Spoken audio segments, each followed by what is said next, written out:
Fair fair value पढ़ो। Fair value. Fair value means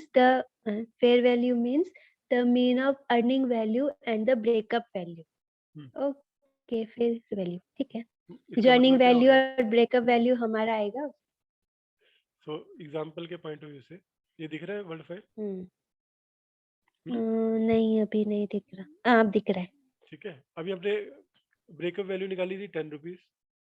10 rupees. Earning value हमने निकाली capitalise करके 70 रुपीज. 70. तो फेयर वैल्यू क्या होगी इसकी? 80 rupees. दोबारा पढ़. Fair value. Fair value means earning value and breakup value. हाँ, 10 and breakup value. मैंने क्या जो लिखा है ना उसका पूरे का मीनिंग निकालने का, खाली नहीं पढ़ने का. अच्छा. जो भी इंग्लिश में लिखा है उसका ट्रांसलेशन करने का. निकालो. ओके. दिखाता रुक. अब पढ़. Fair value means. Fair value means of earning value and breakup value. What is mean of? बचपन में पढ़ा था Means mean the median mean mode. of. अच्छा, ये वाला मीन है. वो सिग्मा बना के करते थे हम. वो वाला नहीं कि यू आर वेरी मीन. हाँ, मैं समझी. अब ये वाला मीन वो सिग्मा वाला मीन है. ठीक है, तो दैट मीन्स फेयर वैल्यू क्या होगी? 70 प्लस 10. इन दोनों की मीन वैल्यू 10 क्या है? divided by 2. तो इस कंपनी की फेयर वैल्यू क्या निकली? 40. ब्रेकअप वैल्यू क्या निकली? 10. वो ब्रेकअप वैल्यू 10. अर्निंग वैल्यू क्या 70. निकली? 70. और फेयर वैल्यू निकली 40 रुपीज. जब प्रेफरेंशियल अलॉटमेंट करते हो तो वो कौन सी वैल्यूशन निकाल के देता है आपको? फेयर वैल्यू से. हाँ, अभी आप ये आपके केस में भी एग्जांपल है. जब भी आप प्रेफरेंशियल अलॉटमेंट करती हो तो वैल्यूअर से रिपोर्ट लेती हो. हाँ.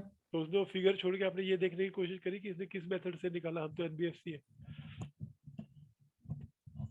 हाँ, बट वो लोग तो सिंपल वाला यूज कर रहे. हाँ, फेयर वैल्यू ही रहता था. It's capital plus reserve divided by number of equity. ये वाला यूज किया है. वो बुक वैल्यू होगी. Book value. हाँ, बुक वैल्यू. सॉरी, अपने पहले पढ़े थे आपने ब्रेकअप वैल्यू या बुक वैल्यू. हाँ, वो वाला था. ये वाला मेरे को अब तक नहीं आया. ठीक है. ठीक है, अब जब भी आप वैल्यूएशन रिपोर्ट देखोगी कोई भी, तो उसमें क्या देखना कि इसने वैल्यूएशन किस अप्रोच से किया है. अर्निंग वैल्यू से किया है, बुक वैल्यू से किया है कि फेयर वैल्यू से किए. राइट. आगे बढ़ो. Hybrid debt means. Hybrid debt means capital instrument which possess certain characteristics of equity as well as debt. मतलब equity plus debenture plus preference plus anything. Example दो. वही equity capital plus preference capital. Preference भी loan है ना. नहीं, hybrid date किसको बोलते हैं? जहाँ पे इक्विटी और डेट वाला दोनों कैपिटल. एग्जांपल दो. FCD, fully convertible debenture. हाँ, फुल्ली कन्वर्टेबल डिबेंचर. पीसीडी. फिर फुल्ली पीसीडी भी होता है. हाँ, पार्टली कन्वर्टिबल डिबेंचर. फिर FCCB, foreign currency convertible bonds. Okay, ये मेरे को पता नहीं. आएगा. ठीक है, तो हाइब्रिड डेट मींस ऐसा डेट मतलब जो आपको पैसा वापस करना है. डिबेंचर में पैसा देना है. हाँ, जिसमें इक्विटी की भी कैरेक्टरिस्टिक्स हो. यस. तो जो कन्वर्टिबल जो इंस्ट्रूमेंट्स रहते हैं वो हाइब्रिड डेट हो गए. नॉर्मल डेट तो क्या हो गया कि आपने पैसा लिया, आपको पैसा वापस करना है. हाँ. हाइब्रिड डेट में पैसा लिया लेकिन पैसे के बदले में आप शेयर भी दे सकते हो. ओह, ओके. हाँ, तो फिर पार्टली कन्वर्टेबल वगैरह वगैरह. ठीक है. ठीक है, मतलब हम प्रेफरेंस शेयर देते हैं ना पार्टली कन्वर्टेबल पे. बट प्रेफरेंस शेयर डेट नहीं है. हाँ, उसमें भी पैसा कैपिटल है ना. हाँ, कैपिटल है. हाँ, डेट को कैपिटल पे नहीं लाते. डेट पे इंटरेस्ट देना पड़ता है. Yes yes, understood. डिवेंचर. ठीक है. Infra finance company. Infrastructure finance company means a non-deposit taking NBFC that fulfills the following criteria. A minimum of 75% of its total asset deployed in infrastructure loan. Okay. Net on fund rupees 300 crore or above. Minimum credit rating A or equivalent of क्या है, CRISIL, Fitch care, FITCH, इकरा, brickwork, pitch care, ये इकरा, rating agency brick है। Work, अच्छा CIBIL जैसा। हाँ, ये company की credit वर्थिनेस को इवेल्युएट करती है कि कंपनी को ओके स्कोर देती है। तो ए ओके। स्कोर मतलब कि इसका ये कंपनी आपके ऑनर करेंगी अपने डेट हम्म। और ये CRAR ऑफ 50%। ऑफ 15% ये अपने को भी विद द देखना पड़ेगा मिनिमम आगे टायर डिफाइन 1। क्या किया उसने, व्हाट इज CAR, फुल अच्छा, फॉर्म क्या है इसका, okay okay compounded rate okay. Average कुछ तो होगा। हम्म। तो ऑफ अभी हमने जब मैंने 15%। शुरुआत में जब हमने पढ़ा था, अगर याद करो, हमने पढ़ा हम्म। था कि ये रेगुलेशंस इंफ्रा फाइनेंस कंपनी को भी एप्लीकेबल है। हाँ तब आपने मुझे क्या बोला था, what is infra finance company? हाँ जो रोड डैम के लिए लोन देती है। हाँ हाँ। लेकिन अब टेक्निकल टर्म्स में इंफ्रा फाइनेंस कंपनी क्या होगी, 4 क्राइटेरिया क्या होंगे? अच्छा, जिसका 75% इंफ्रास्ट्रक्चर लोन से आया हो। हाँ, दैट मीन जो लोन देती है उसमें 75% हाँ वही। इंफ्रास्ट्रक्चर में दिए होने चाहिए। हाँ हाँ, सर वहाँ पे रोड डैम देना के है। लिए मिनिमम 75% जो भी उसमें लोन दिए हैं उसका 75% या हाँ, मोर इंफ्रा लोन होने चाहिए। इंफ्रा लोन होना चाहिए और नेट ऑन फंड 300 करोड़ और मोर होना आपके केस चाहिए। में जैसे 2 करोड़ है, इनके केस में 300 करोड़ है, 3 करोड़ है। 300। ओके।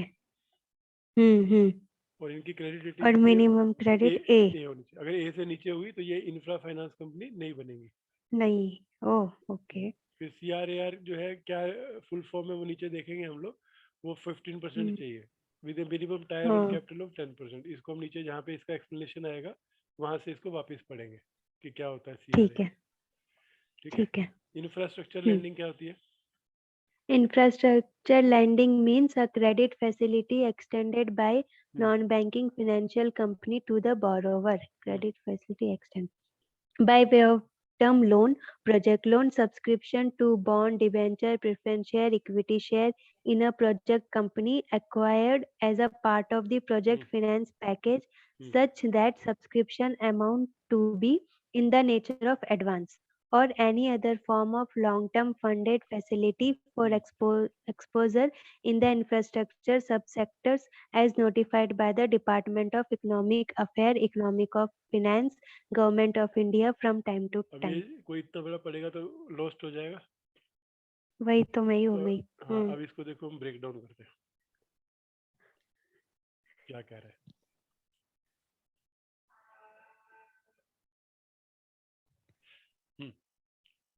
ब्रेक डाउन कैसे करना है? Infrastructure landing. हम्म अभी देखो लैंडिंग हम्म कितने टाइप की होती है। हाउसिंग सेंटर लैंडिंग, कि आप हाउसिंग के लोन दे रहे हो, आप कंज्यूमर हम्म लैंडिंग कर रही हो, आप इंफ्रा लैंडिंग कर रही हो। हम्म तो टेक्निकल हम्म वर्ड का मीनिंग क्या है? टेक्निकल मीनिंग क्या है? तो बोलते हैं इंफ्रा लैंडिंग मीन्स, ब्रेकअप करते हैं। हम्म। सबसे पहले ये है मेन,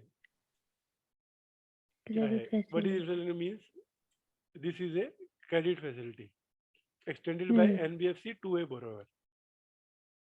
तो सबसे पहली ये कंडीशन पूरी होनी चाहिए कि आपने क्रेडिट फैसिलिटी दी है NBFC ने एक बोरोवर को। वो तो बैंक देता है ना। तो NBFC भी देती है ना। हाँ हाँ। SRE इंफ्रा, SRI इंफ्रा, हम्म। वो भी है ना, NBFC है। कैसे दिया है उसने? Hmm. By way of term loan, term project loan. Loan, hmm. Subscription to bond और debenture. Subscription to bond. Okay. ये कौन सी कंपनी के लिए?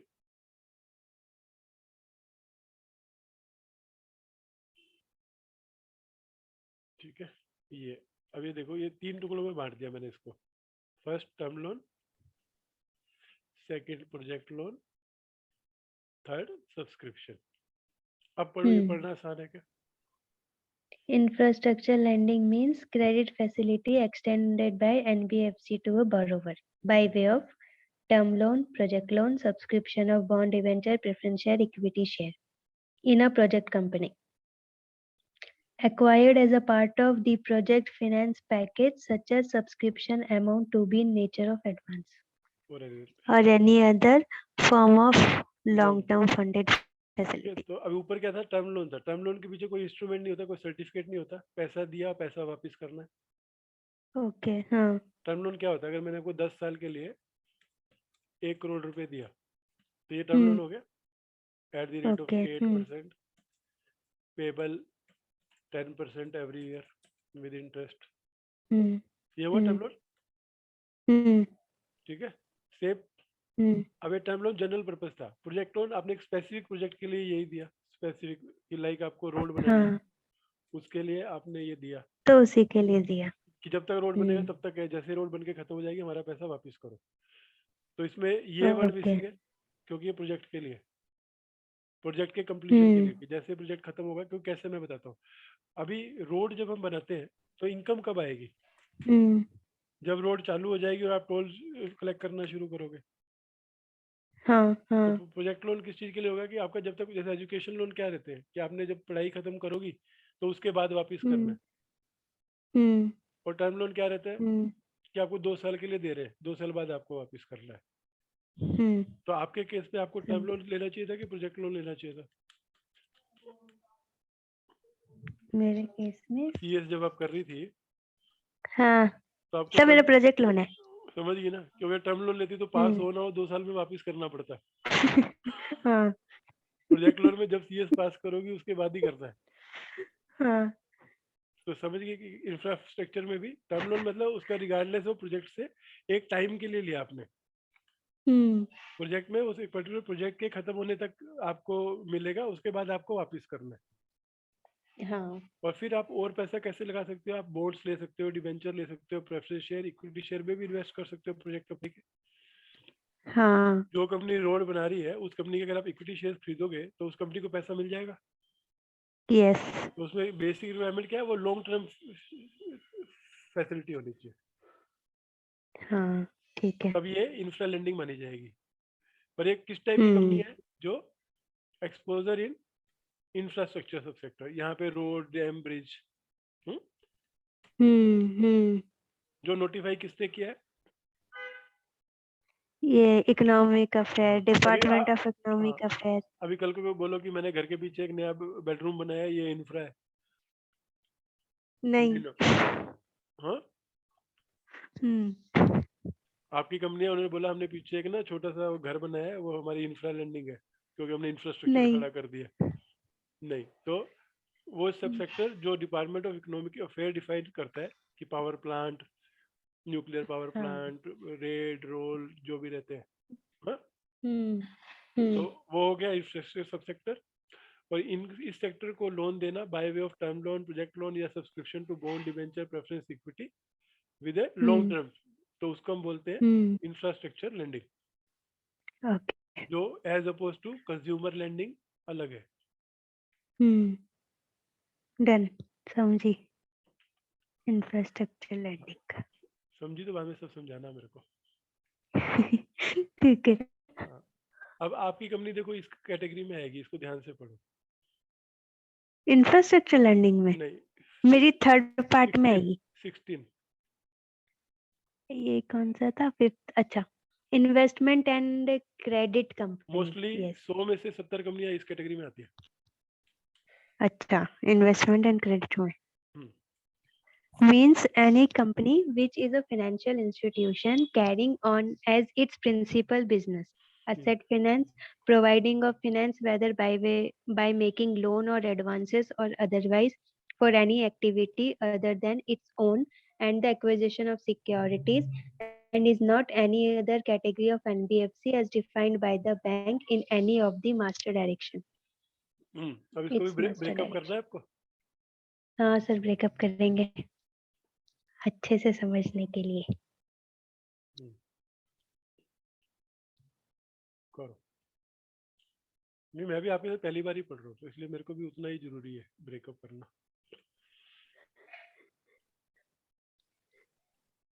ठीक है। कंपनी का नाम है investment and hmm credit company. Means क्या? सबसे हम्म पहले क्या होना चाहिए मीन्स में? सबसे पहले तो कंपनी होनी चाहिए। हाँ, तो ये वर्ड ध्यान रखना, एनी कंपनी। फर्म एलएलपी की बात नहीं कर रहा। Company, which is a financial institution carrying financial on at institution, is business business. क्या कर रही होनी चाहिए? फॉलोइंग बिजनेस, उसका प्रिंसिपल बिजनेस क्या होना चाहिए उस कंपनी का? asset finance, hmm providing of finance whether by loan or otherwise for any activity other than acquisition of its own securities. Huh? Or thirdly, hmm is not another acquisition of security.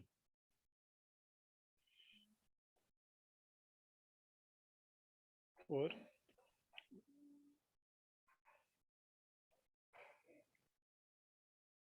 इसके साथ पढ़ो इसको। अब बोलो ये क्या category है, आपकी इसमें से कौन सी कैटेगरी में है? Investment and credit company means a company तो है which is financial institution carrying principal business. Asset finance नहीं है, providing of finance क्या whether क्या आ जाता है? बिल्डिंग वगैरह है अब क्या? एसेट कोई भी हो सकती है ना, लाइक जो आपकी बजाज फाइनेंस है, जहाँ पे भी आप टीवी फ्रिज खरीदने जाते हो वहाँ पे लगा रहता है कंज्यूमर फाइनेंस। उसको भी बोलते हैं। कि आप वॉशिंग मशीन के फाइनेंस पे ले लो, मोबाइल फाइनेंस पे ले लो, हाँ ये हाँ सब एसेट फाइनेंसिंग है। सो ये कौन सी टाइप की कैटेगरी होगी? इन्वेस्टमेंट एंड क्रेडिट कंपनी जो लोन देती है या इन्वेस्टमेंट करती है। सेकंड कैटेगरी लोन और एडवांस देने वाली कंपनियां, गोल्ड लोन देती है कंपनियां। अच्छा ये वाला लोन है ये, ओके। किसी भी टाइप का नॉर्मल सैलरी लोन, ये लोन जिनका काम है फाइनेंस प्रोवाइड करना bye way of making loan और एडवांस फॉर एनी एक्टिविटी, किसी भी काम के लिए। अदर देन इट्स ओन अपने शेयर्स नहीं खरीदेगा। अच्छा और फाइनेंस प्रोवाइड करना है एक्विजिशन ऑफ सिक्योरिटी के लिए। कहीं पे भी अपनी इंटरप्रिटेशन गलत होगी तो हम वापस जाके करेक्ट करेंगे। अगर आगे जाके अपनी कोई भी इंटरप्रिटेशन गलत निकलती है तो फिर वापस जाएंगे। लेकिन जो प्राइमा फेसी मीनिंग निकल रहा है वो ये निकल रहा है कि एक बिजनेस जिसका काम है एसेट फाइनेंस करना, दैट मींस एसेट खरीदने के लिए लोन देती है या किसी भी और टाइप का लोन और एडवांस देना, या शेयर खरीदने के लिए लोन देना other than loan. Okay.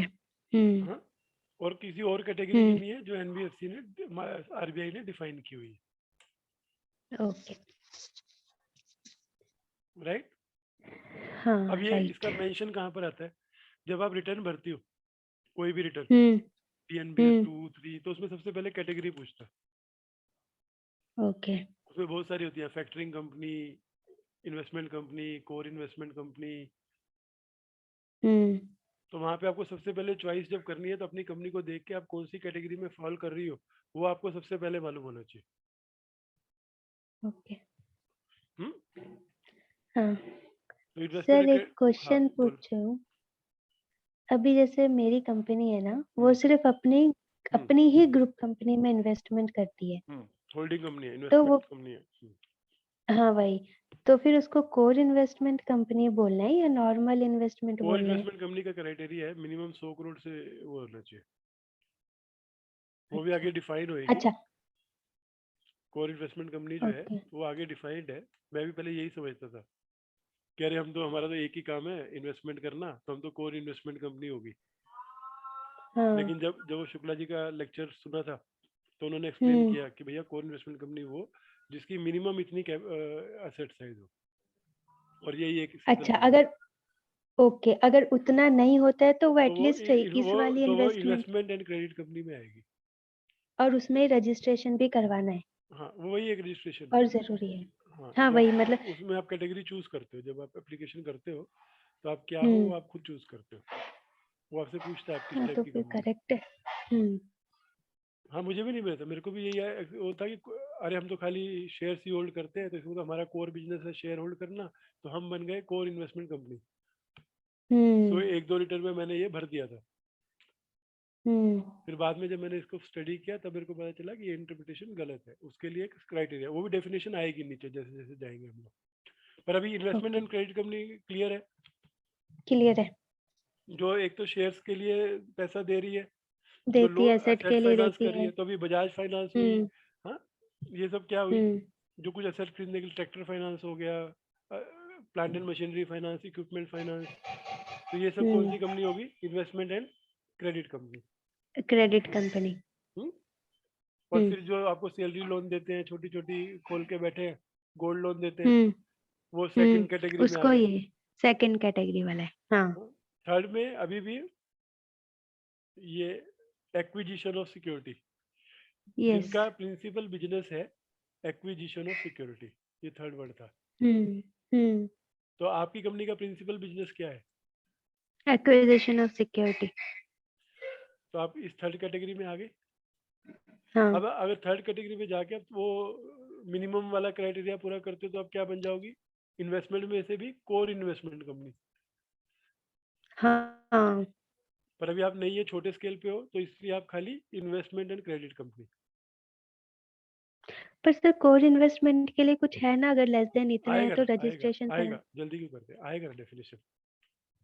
Okay, यही वही रूल है, टाइम पे ये मेरा ये डाउट ये पूछ। बाइबल है, ये सब बताएगी अपने को, हर टाइप की कंपनी बताएगी। लाइक अभी आपको फैक्टर पता चला, एमएफआई पता चला, इंफ्रास्ट्रक्चर फाइनेंस पता हम्म चला, इन्वेस्टमेंट क्रेडिट कंपनी क्या हम्म होती है वो पता चला। तो और भी क्या क्या है, डेफिनेशन इसीलिए ही है, हम्म। सब बताएगी आपको। इसलिए ठीक स्लो एंड स्टडी चलते जाते हैं। ठीक है। ये क्लियर है इन्वेस्टमेंट एंड क्रेडिट कंपनी क्या होती है? हाँ बिना हाँ देखे बताओ क्या होती है। समझ गई। इन्वेस्टमेंट क्रेडिट कंपनी मींस जहाँ पे वो फाइनेंस देती है, किस वे में, असेट फाइनेंस या तो वो लोन वाला, और third acquisition of of security, securities. तो वो इन्वेस्टमेंट से लिंक हो गया, एक्विजिशन ऑफ सिक्योरिटी। हम्म इनका principal business either of the three है। 3 है यस। लीवरेज, एंड नहीं है, हाँ, और है। लीवरेज रेशियो क्या होती है? Leverage ratio means the total outside liabilities hmm oblique own fund. Hmm own fund मतलब अपना वो कैपिटल और हाँ फ्री रिजर्व, हम्म तो उसको लिवरेज जल्दी रेशियो बोलते हैं। जल्दी आप इस, हाँ, इसके कंटेक्स्ट में डेट इक्विटी रेशियो से लिंक करो इसको। नॉर्मल वर्डिंग में हम क्या यूज करते हैं, डेट इक्विटी रेशियो पढ़ते हैं, डेट टू इक्विटी। हाँ हाँ तो हाँ हाँ हाँ कि आपकी डेट कितनी है और इक्विटी कितनी है। एनबीएफसी के हाँ। कंटेक्स्ट में ये लोग वर्ड यूज करते हैं लीवरेज रेशियो, लीवरेज रेशियो। क्या ओह कि आपकी खुद की कितनी है और बाहर की लाइबिलिटी कितनी है, अच्छा, तो ये डिवाइडेड है, liability divided by own own funds. Fund. So अगर आपकी सपोज खुद की कैपिटल है 1 लाख और बैंक के लोन है 7 लाख, तो आपकी लीवरेज रेशियो क्या हो हाँ जाएगी? डिवाइड करने से 7 lakh divided by 1 lakh, 7, lakh divided by 1 lakh. तो 7 आ जाएगा ना। हम्म सो कहीं तो ना वो कहीं हमारी लिवरेज एनबीएफसी, हाँ, रेशियो। कहीं ना कहीं एनबीएफसी में रूल है कि किसी भी एनबीएफसी की लीवरेज रेशियो 7 से ज्यादा नहीं होनी चाहिए। अच्छा तो ये वहां पे ओके यूज होगा कि आप ठीक कितना है। लोन बाहर से ले सकते हो। हम्म। अभी लॉन्ग टर्म इन्वेस्टमेंट तो तू मुझे फटाफट समझा देगी। लॉन्ग टर्म इन्वेस्टमेंट वो आफ्टर 3 ईयर हमको फायदा आएगा। 1 ईयर, नहीं लॉन्ग टर्म है ना ये। हाँ, तो 1 ईयर के अंदर जो था वो करंट था। ठीक है, मोर देन 1, हाँ ठीक है वही। मोर मीडियम देन 1 है तो मीडियम ये टर्म का कोई कंसेप्ट नहीं है। ठीक है, शॉर्ट और लॉन्ग। हाँ, कि या तो 1 साल में, नहीं तो या फिर तो बाद में, शॉर्ट, या वेट हाँ या करता तो रहे। लॉन्ग। ठीक है। हाँ, NBFC factor company. Financial factor means a non-banking financial company as अभी आप ये तो नहीं defined in बोलोगे ना the। कि ये चीटिंग हो रही है, कि सर समझाने तो आप वाले थे, आप मेरे से समझ रहे हो। नहीं अच्छा है, मेरे को याद तो हो रहा है एटलीस्ट। हाँ, कि बोले सर ये चीटिंग होगी, अब आपको मुझे फीस देनी चाहिए। नहीं नहीं। बोलो, clearly. Non-banking financial company factor means a non-banking financial company as defined in clause F of section 45I of RBI Act 1934, which has its principal business as defined in paragraph 42 of these directions, and has been granted a certificate of registration under subsection 1 of section 3 of Factoring Regulation Act ठीक है, जैसे technical 2011। Definition दी है, factor क्या होता है वो हम आपको Yes, समझा चुके। तो वो क्या हाँ। है कि वो बोला कि 45I F क्लॉज में जो डिफाइन किया है वो फैक्टरिंग कंपनी जिसका बिजनेस वही हम्म है और उसको रजिस्ट्रेशन सर्टिफिकेट मिला हुआ है। हम्म। लेकिन कंसेप्ट समझने के लिए हम समझा चुके जो डिस्काउंटिंग करती है। हाँ तो ये तो मेरे को बिल्कुल भी एप्लीकेबल नहीं ठीक है, चल आगे बोलो। है। Micro finance. Non-banking financial company, microfinance institution means a non-deposit taking NBFC other than a company formed and registered under section 25। okay, profit wala wo, वो non and profitable. fulfill the why non-profit wala trust kind of, तो and fulfill the following conditions। Trust नहीं होनी अच्छा चाहिए। नहीं होनी चाहिए other than hmm, minimum net on fund ₹5 crore हम्म,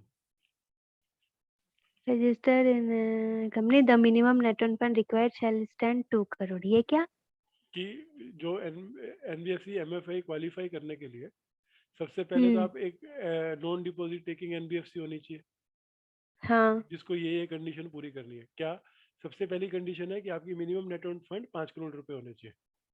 तो अगर हाँ आप नॉर्थ ईस्ट में, दैट मीन अरुणाचल प्रदेश, अच्छा सिक्किम, नागालैंड है, तो वहाँ आपको 2 तो करोड़ 2 रुपए करोड़ मिलेंगे। हम्म हम्म, B.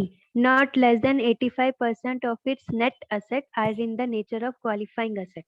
हम्म, ये क्या होता है? कि इसकी जो नेट असेट्स है उस कंपनी की, उसका हम्म 85% क्वालिफाइंग असेट होनी चाहिए। असेट यहाँ पे हमेशा लोन असेट समझो, लोन दिए हुए कि टोटल लोन जो वाला तो टोटल जो क्वालिफाइंग हाँ वो नीचे दोनों डिफाइन करेगा वो।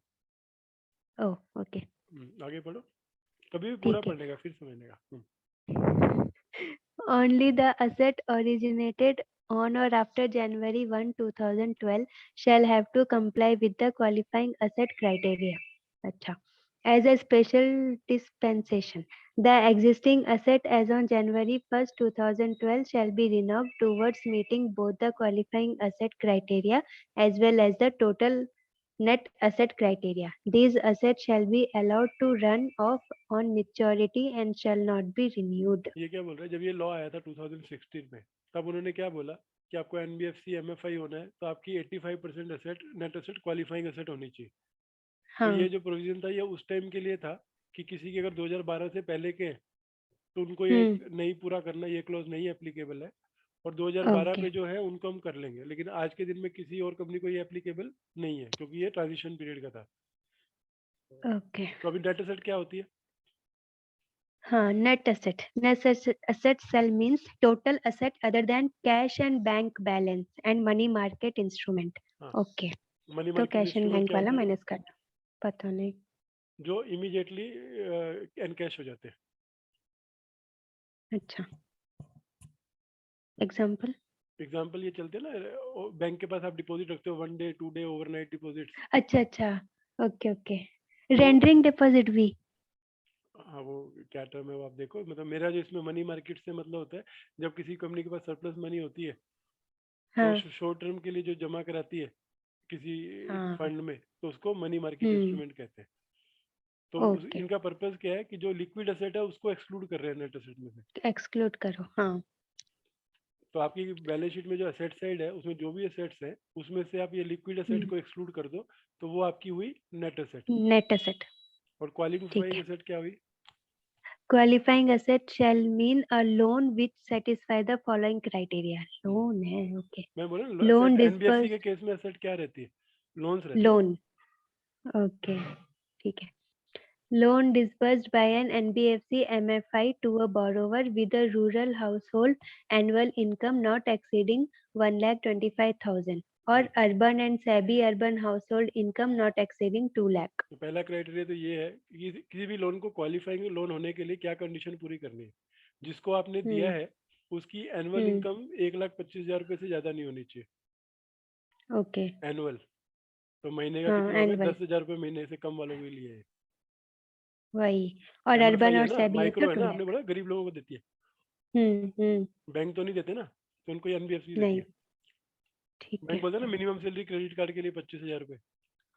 हम्म तो वो जिनके लिए नहीं है वो कहाँ जाएंगे? वो एनबीएफसी के पास जाएंगे। एमएफआई में जाएंगे ठीक है, फिर लोन अमाउंट एंड कितना?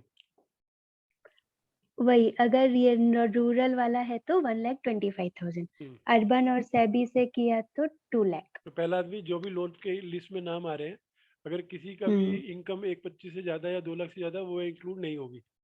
पर्पस क्या है ओके कि ये सब एक्सक्लूड इंक्लूड करने के बाद 85% लोन जो है वो कवर होने चाहिए नेट एसेट के, तब जाके वो एमएफआई बनेगी।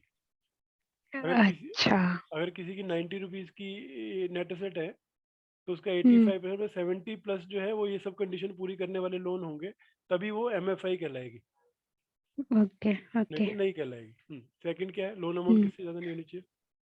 loan amount does not exceed 75,000 in the first cycle hmm, and 1,25,000 in subsequent cycle और किसी के पास 5 साइकिल हो तो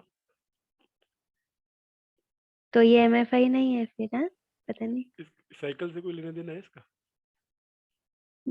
एक्चुअली पहला वाला है फर्स्ट।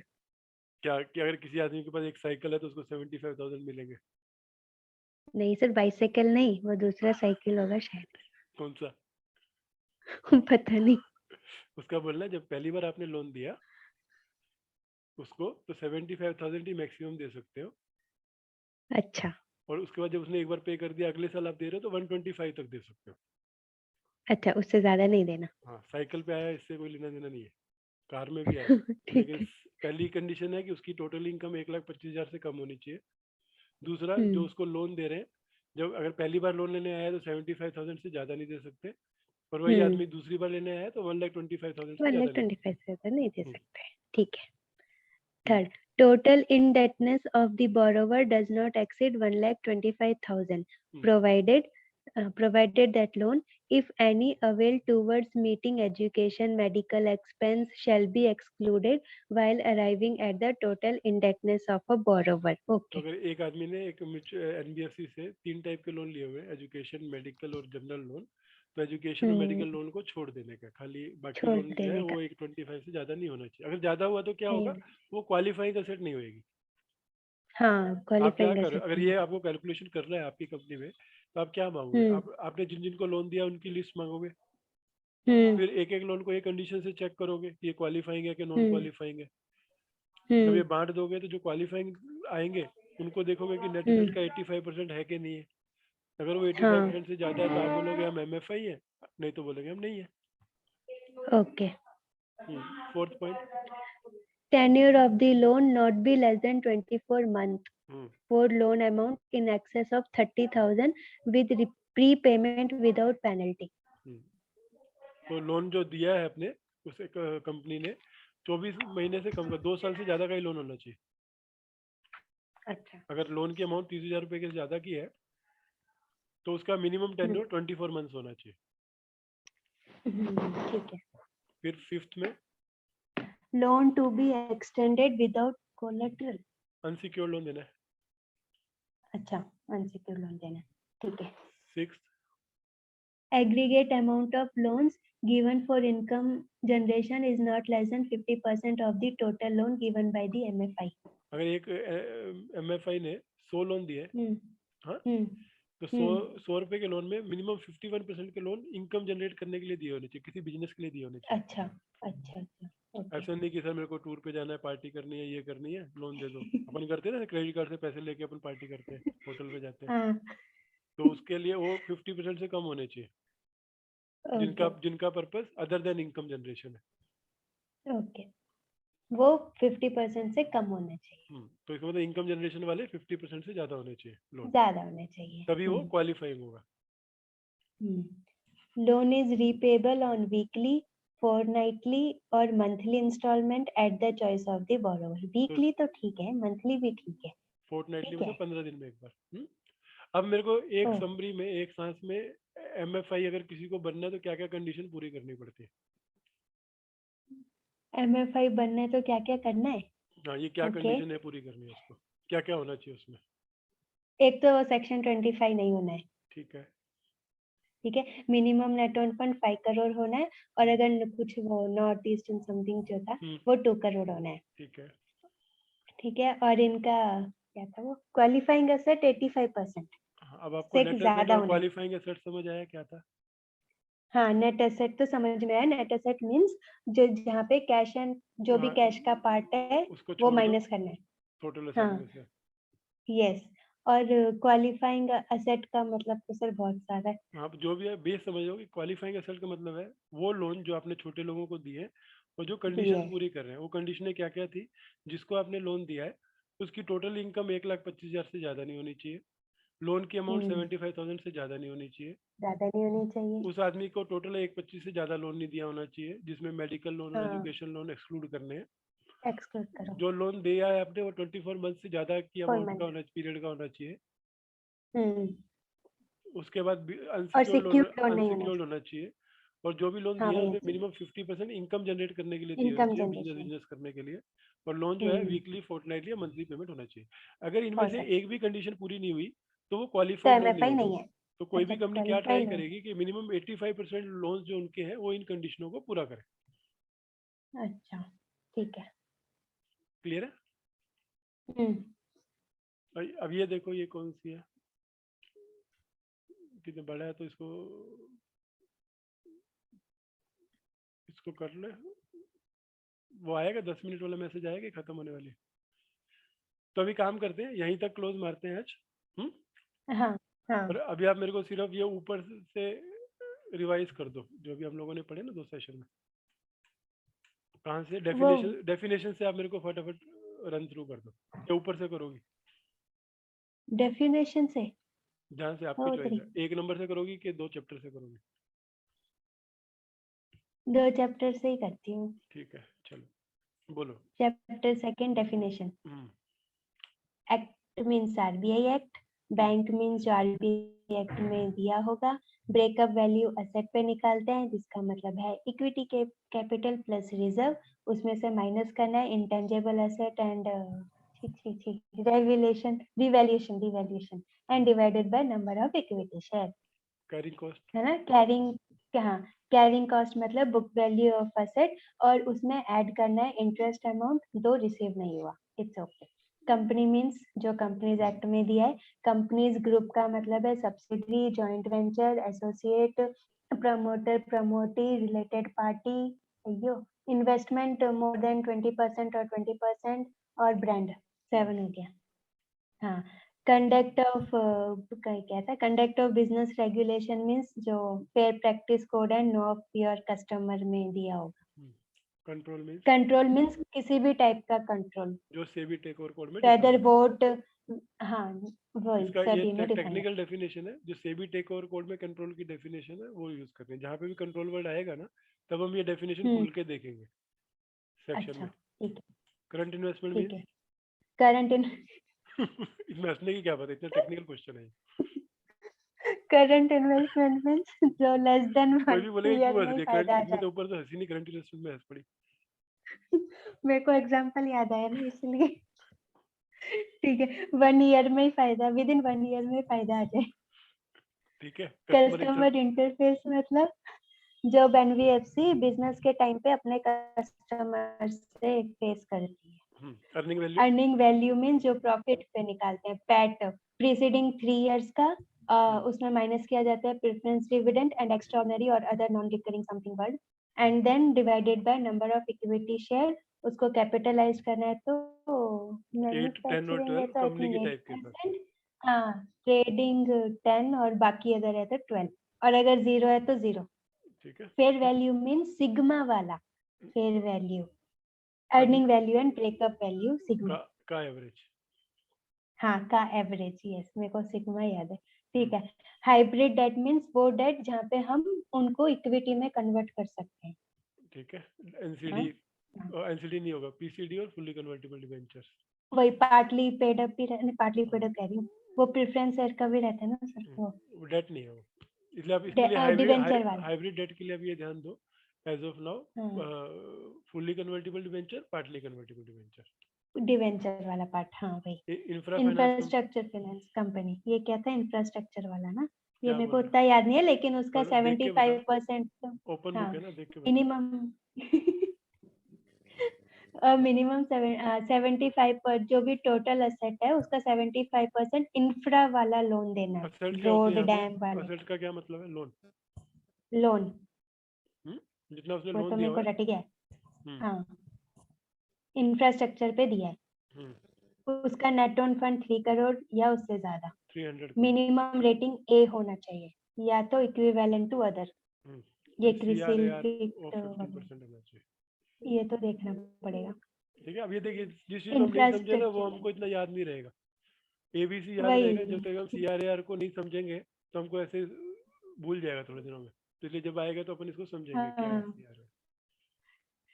हाँ sir. Infra lending. Infrastructure lending, infrastructure lending, हाँ वो टर्म लोन, एक और लोन था, ठीक ठीक, प्रोजेक्ट लोन और subscription of bond debenture equity share में करना। कौन सी कंपनियों के जो इंफ्रा सब सेक्टर में एंगेज्ड है। हाँ, और that to it should be in nature in advance. long और term ये डिपार्टमेंट ऑफ इकोनॉमिक अफेयर ही सजेस्ट करेगा, नोटिफाई yes करेगा, हम नहीं करना है उसको yes notify. Investment and credit company क्या होती है? इन्वेस्ट ये तो सबसे पहले तो कंपनी होना चाहिए, then by way of asset finance, एक अदर और था लोन वो एंड मैं भूल एडवांसेस गया हूँ। हाँ, other loan and advances and then acquisition of securities. और लास्ट क्या लिखा है? Not in any other category of NBFC as defined by bank in any. अगर यही सब कंडीशन पूरी हो रही है लेकिन बैंक ने उसके लिए एक अलग कैटेगरी बनाई है तो उसको हम इन्वेस्टमेंट एंड क्रेडिट कंपनी नहीं बोलेंगे। अच्छा, हाँ लोन दे ठीक रही है है, लेकिन वो आरबीआई की अलग कैटेगरी में फॉल हो रही है तो उसमें से वो निकल फॉलो हो रही जाएगी। है तो उसको नहीं बोलेंगे, ठीक है। लीवरेज रेशियो, लिवरेज रेशियो मतलब डेट वाला रेशियो, हाँ outstanding liability liability minus own fund. Minus नहीं डिवाइड बाय, माइनस है, डिवाइड है सर ये। हाँ डेट इक्विटी कैसे रहता है? 7:1। हाँ वही 7 डिवाइडेड बाय, आई मीन हाँ 7 लाख डिवाइडेड बाय 1 लाख। हाँ माइनस नहीं है। हाँ लॉन्ग टर्म हाँ इन्वेस्टमेंट डिवाइड है, क्या होती है? लॉन्ग टर्म इन्वेस्टमेंट जो मोर देन 1 ईयर है, ठीक है। NBFC factor, in short. ये तो इतना टेक्निकल वर्ड है, बट जो हम्म में पैसा कमा लेती है वो, हाँ और उनको सर्टिफिकेट भी एज पर फैक्टरिंग रेगुलेशन मिलता है। मिला होगा तभी हम उनको फैक्टर कंपनी बोलेंगे। अगर सर्टिफिकेट नहीं है और काम कर हाँ रही है तो वो फैक्टर कंपनी नहीं मानी जाएगी। एमएफआई क्या होती है? हाँ, माइक्रो फाइनेंस। MFI से पहले तो सेक्शन 25 नहीं होना है, नेट ओन फंड 5 करोड़ होना है, नॉर्थ ईस्ट है तो 2 करोड़ होना है, और जिसका 85% क्वालिफाइंग असेट इन नेचर है। हाँ और नेट असेट का मतलब होता है जहाँ पे cash and bank money market को निकालो। और क्वालिफाइंग का मतलब? क्वालिफाइंग असेट तो जो छोटे छोटे लोगों को देना है। ठीक है तो समरी वही है, उसने हाँ डिफाइन किया छोटे छोटे लोग कौन होते हैं। वही वही। ठीक है यहाँ तक हाँ क्लियर है जितना आज अपन ने पढ़ा? देखा, याद है ना मेरे को। भूल भी जाएगी तो वीडियो रहेगा, और हाँ नहीं वो फिर तो भी है। वो भी नहीं पढ़ने का आलस आएगा तो आफ्टर सेल सर्विस है ही है। अच्छा सर एक बात बताओ, ठीक है, ठीक है ठीक है सर, करें डन। आज का सेशन क्लोज आज हम टाइम से? इतना किए। यस सर, चलो thank you. Thank you bye. Thank you. हाँ ठीक है अभी नेक्स्ट स्टेप करेंगे फिर मैं बाय। बताता हूँ। नहीं, एक एक बात, हाँ, ये पिच्ची पिच्ची नाम है ना, क्या नाम है? पूजा। हाँ पूजा। ये पूजा, हाँ आपकी आवाज बहुत स्वीट है। हाँ एकदम ओके, ऐसे थैंक यू। इनोसेंट है। हाँ बहुत बहुत इनोसेंट है, शी इज वेरी गुड। अब लेकिन करंट इन्वेस्टमेंट में ही बिलीव करना, हाँ पूजा। ठीक है, bye. Bye. Thank you sir. Okay bye.